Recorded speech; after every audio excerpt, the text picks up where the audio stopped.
আজকে আপনাদের সামনে গ্যাস্ট্রিকের সমস্যার সমাধান নিয়ে কিছু কথা বলবো। আপনারা জানেন, রমজান মাসে মানুষের ইফতারি খাওয়ার ফলে অনেক গ্যাস বেড়ে যায়, পেট ব্যথা করে, বমি আসতে চায়, পাতলা পায়খানা হয়, বুক জ্বলে, বমি বমি ভাব হয়।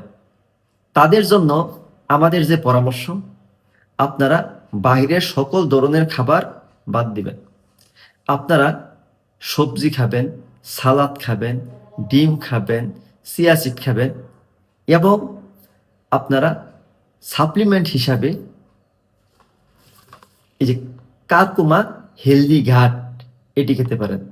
আপনারা যারা প্রাপ্ত বয়স্ক আছেন, আপনারা 3 চামচ করে 2 বার খাবেন।